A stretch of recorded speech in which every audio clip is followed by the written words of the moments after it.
बनासकांठा जिले में लोकसभा चुनाव के लिए प्रचार कर रहे उम्मीदवारों ने श्री गणेश किया है।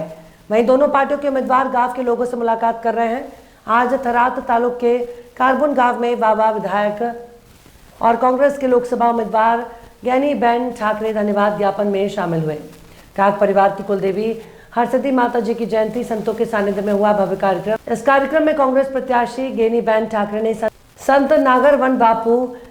परमाराम बापू सहित संतों का आशीर्वाद लिया और हरसिद्धि माता के दर्शन किए। संत महंत के चरणों में प्रणाम किया और स्थानीय लोगों से चर्चा की और कहा कि मैं वादा करती हूं कि पूरे प्रदेश में गौ हत्या खाने बंद कर दूंगी। स्वागत कार्यक्रम आदरणीय लोकसभा ज्ञानीबेन स्वागत कर उमरकाशी साथ वोटिंग करावो। मार बीजू कोई नहीं कि ठाकोर समाज होय छे एमने એટલું કેવું છે કે આ ચૂંટણી બેન એકલો લડી કેવા નથી, એકલા અમે કોઈ નથી લડી કેવાના, તમારે બધાએ ટેકો કરવો પડશે, તારા ચૂંટણી આપણે લડવાની છે। ગામના ઠાકોર સમાજને એટલી વિનંતી કે આ સુધી તમે સરપંચ પર કોકને વોટ આલ્યા, તાલુકા જિલ્લામાં બધાને આલ્યા છે, બરાબર? તો પહેલી વખત તમારે મોગવાદ આવવાના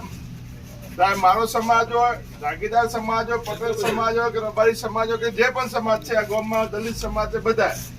बधा तमे आड्या छे तो तमारो हक छे ने एक वखत तमे बधा मेहरबानी करीने बधे समाज में फरोपा कि भाई रबारी समाज ने लाइन कही आओ, रजपूत समाज ने कही आओ, दरबार समाज ने कही आओ, पटेल समाज ने कही आओ, जे ब्राह्मण समाज हो, 18 आलम में एक वखत मेहरबानी के समाज ना 5-25 जना भेगा थई ने बेन वती तमे कही आओ કે આ રીતે અમે તમને આલ્યા છે, મને પહેલી વખત મોકો છે તમારા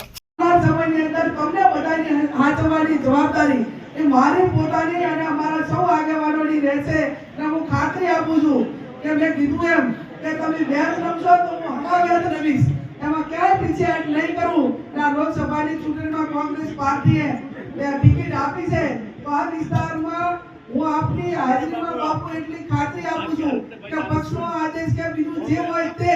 પણ હું લોકસભાના સાંસદ તરીકે જઈશ તો સૌથી પહેલા ગૌ વંશ ઉપર